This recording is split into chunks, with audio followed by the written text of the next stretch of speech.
Hi, everybody. Welcome to the Progressive Voice. And I just want to start off by saying Happy Veterans Day to all the veterans out there. We have a very special episode for all of you. We have someone who's doing so much great in the community and is also a veteran. I'd like to introduce you today, Mr. Ty Holmes. Welcome to the show. Well, thank you very much. Thank you for having me. I greatly appreciate this. No, thank you.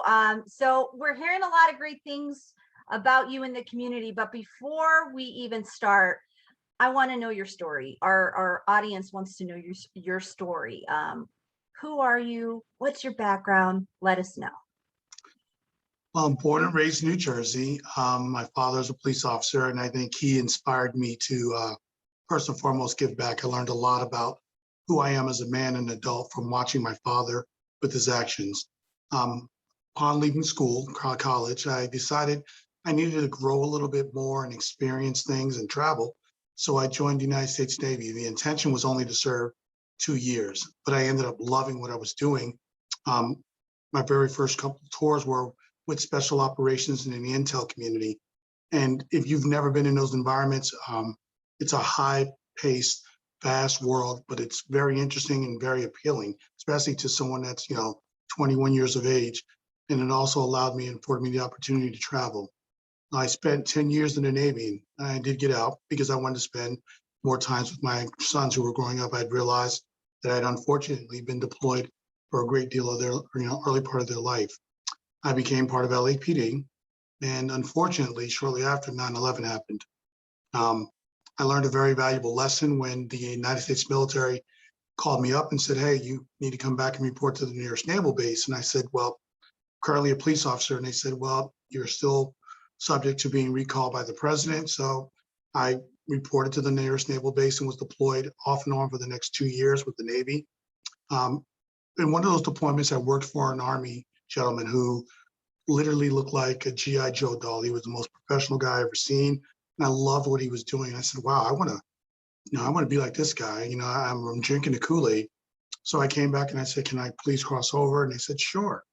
I crossed over and I ended up serving an additional 15 years in the United States Army. So total 25 years. And throughout that time, I was serving in intelligence, operations, training, logistics, human resource, did everything, you name it. I've done it and traveled just about everywhere. I did a couple tours in Iraq, did a tour in Afghanistan, lived in Japan, Spain, China, Hong Kong, Australia.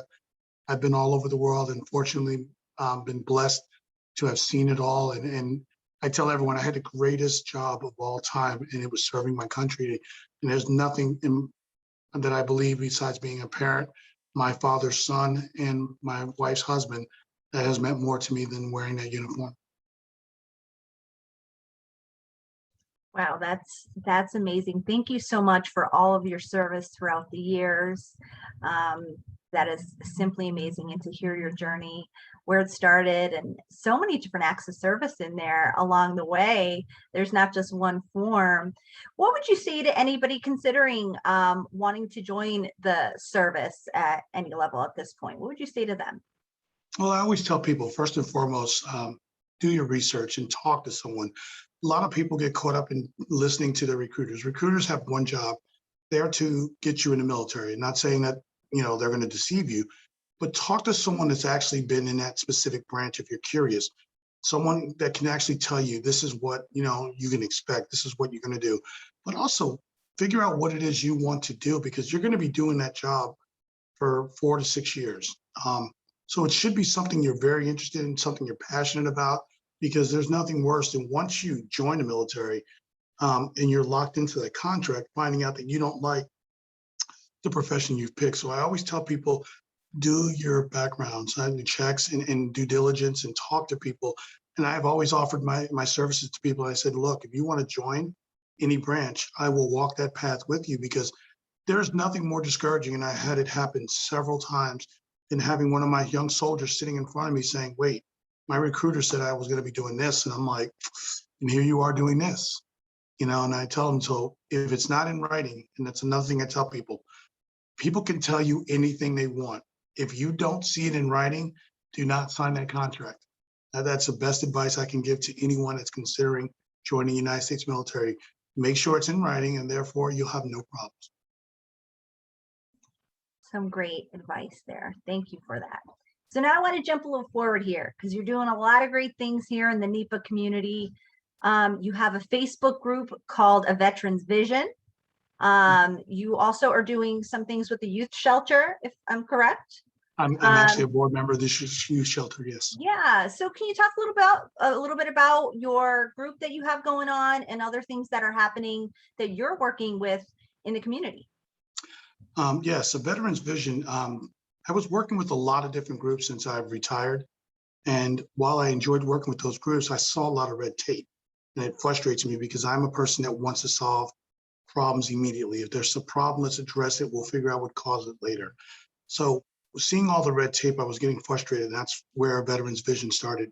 It's a reactionary group. And my intent is it's veterans who have served their country, who now are serving their community and want to say thank you and continue to serve our community and give back to those that have supported us and our brothers and sisters in arms for so many years. So the misconception a lot of people have is that a Veterans Vision is just supporting veterans. And I said, it's actually the opposite. We support anyone and everyone. But what it is more the members are veterans who have already served and just want to continue to serve the community, give back. And we do that in a variety of ways. Currently, we just did food drives for about the last 8 months where was able to collect a lot of food thanks to the generosity of the community. And we were able to provide food through events where we would go set up a tent and put it on Facebook and people would show up and it was just free, non-perishable items. And that was a wonderful, heartwarming thing to be able to know and go to sleep at night knowing that someone's going to eat food that we collected for them. So that was wonderful. Now we're looking at shifting gears as the holidays approach it, still doing food, but also looking at, gifts for children. There are a lot of people that are hurting from the pandemic. So we're looking at how can we positively make someone's Christmas special through gift cards, through toys. And sometimes it's just a matter of giving the parents gift cards to go buy their kids' toys. Because I couldn't imagine what it's like to be a parent struggling through this pandemic right now and looking in their wallet going, I might not be able to buy something for my child. That's unacceptable. And so we want to see if we can help and give that to them. So that's currently what we're focusing and shifting gears to right now. I'm also a board member of the NEPA Youth Shelter, which the NEPA Youth Shelter is a safe haven for children, for kids. If you're a high school child in Scranton, that's what it is. It's a place to come. We provide food, we provide shelter, we provide free internet. There's games, there's tutors. We have medical students from the medical college that will come over and talk to you about different medical things. They cannot obviously do anything medical procedures, but they will talk to you. We have mentors. We have people that come in and speak to the LGBTQ community, to any community that's there. We speak to, and what we try to do is provide them with guidance, support. We try to listen to them and articulate whatever their concerns are to either lawmakers or to the school district, and say these are some of the concerns that you might not be hearing, that you're not aware of. So here you go. The person that created is named Maureen, and I can never say her last name, Mahagray, correctly, but she's a founder and has this vision. And if we ultimately can get to what her full vision, if we can actually make this come true, we're talking about, eliminating homelessness, because sadly, there are a lot of kids that are homeless. I think more in Scranton than people realize. And it saddens me that to think that there are kids sleeping outside. So we're trying to help them by, any means necessary. And that's what the NEPA Youth Shelter is about. It's also, we allow laundry service. Kids can come there and do their laundry. There's a bedroom where they can go lock the door and sleep if they want to just come and, take a nap. And also we have even a food pantry there where we allow kids to cook food, but then they can take non-perishable items with them, because we don't know what the situation is going at home. They might take it, for family. It's no questions asked. And the most important thing is it's a safe haven where they can come be themselves. They can just relax and hang out with their peers and enjoy one another's company. That's amazing. Amazing. You do so much. And even before when you were active duty. What is your what makes you go? What makes you give so much and want to give back to the community and all these acts of service? Where does this come from? Um, I'll try to make this story short. Okay. I was born a crack baby, and I was an abused child, and my father was the police officer who responded to the hospital's 911 call for an abused child. My father came in, saw me, arrested my biological parents, but then later adopted me. They didn't need to, they already had children, and provided me with the love, the support that I needed and inquired. And it was a great deal of work because I was so underdeveloped and so far behind what I should have been at that age, where I didn't understand even the basic things that a normal 6-year-old would. So it wasn't just they gave me a home, they gave me the love, the support, the guidance. And most importantly for my dad, is my dad was the kind of person that led by example. He'd never do this because I say so. He led, he was proof, do it the right way and you'll be rewarded. In other words, you know, we're required, we should look at living our lives a certain way. When you're a parent, you are always mindful that your children are always watching you. My dad didn't have to worry about that and think about that because he lived his life a certain way. And I idolized everything about him. And to put things in perspective, he never talked about my adoption until he had to, because for medical reasons. And to put things even in a little bit more perspective, my youngest brother and sister, until my father needed a kidney transplant back in 2005, were unaware that I was adopted because it was never talked about. My dad needed a kidney transplant, and they were like, well, Ty's the healthiest, being in the military, doesn't smoke, doesn't drink. And that's when my family said, oh my God, you guys don't know. And they were like, well, he's adopted. And they just like, what do you mean he's adopted? When did this happen? And they were like, years ago, before you were born. So it was something that was never really talked about. And I tell people, my father, the greatest human being I've ever met. He had the kindest heart. And I saw him constantly, always looking at ways that he could help people. He was a police officer. So what did he want to do? He saw other police officers struggling with sobriety and stress. So he went back to school and became a therapist so that he could work with police officers that were dealing with it, these struggles, because he had dealt with them. And he said, I dealt with them and overcame them. So if I can help others. So a lot of how I'm built is by watching this amazing man. But I also tell people it's understanding that where my life could have been if this man had not said, I'm going to save him, I'm going to take care of him. Would I be here today? Where would I be? Would I have survived? I don't know. So I'm always mindful. And I told my father, and I always said this to him, I'm going to spend every waking moment of my life honoring you in the name that you gave me. I wasn't born, but you gave me this name and this life. And that means more to me than I could ever express in words. So that's what pushes me and that's what I'm driven by, is that I'm so grateful that I was given this opportunity and a second chance at life, that I'm not going to waste it. And I'm going to make sure I put everything out of positive energy back into the community to try to make it better for the next group of people that come around. Wow, Ty, that in itself, I did not know that story, really struck a chord in my heart right now. And I'm sure everybody that's watching right now, if someone wants to help your organizations, the Veterans Vision, or even the youth shelter, how can they get involved, and how can we amplify the great work that you're doing in the community? Well, first, your organization does a phenomenal job of definitely amplifying people that are doing things in the community. So first and foremost, I greatly appreciate you. You guys do a tremendous job, and I am so honored and to be here. If people want to be involved, I tell people Facebook is probably the easiest way. A Veterans Vision, I tell people go to our Facebook page. Whenever I post, like when I'm doing something new, I'm constantly posting about this event. I was waiting till after Veterans Day to start the Christmas portion of our program, where we're going to try to collect gift cards and toys so that we can give them to parents. And we're still going to do food. Like we're looking at doing turkeys for families because, I don't know what, again, I always tell people, I don't know what people's financial situation is.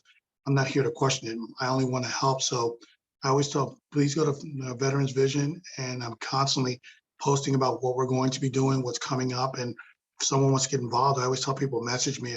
And the same with the NEPA Youth Shelter. We'll do a lot of our work to Facebook, but we're always looking for volunteers. And the youth shelter is open from 3 to 9, Monday through Friday. So we're always seeking volunteers. We're always looking for donations, whether it be non-perishable items, coats. We give coats and clothing to the kids.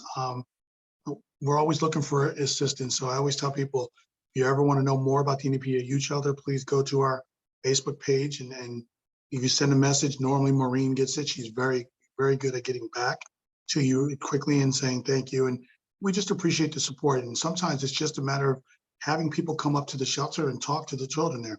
Because the teens, what we've learned is they just want people to listen to them. You know, they want to be heard, and that's all they want. They want to know that someone's hearing them and listening to them and, you know, getting behind them. I just was there 2 days ago, and there's a young man who's a phenomenal athlete. My question to him is, what are you going to do after high school? Because, you know, you're graduating soon. And he's like, I don't even know. And I'm like, I saw this kid before run. I said, you are quite possibly the fastest human being I've ever seen. Colleges will line up to give you money to go to school. In other words, they'll pay. I said, that's giving you money. And I said, well, let me, you know, here's my card. If you go home and talk to your parents, but if you decide that, I will call local colleges and I will set up appointments for you, because they're going to look at you and he played football and say, wait, we'll give this guy a scholarship. And I said, there's your opportunity. Use your athletic ability to do something, you know, to get yourself a free education.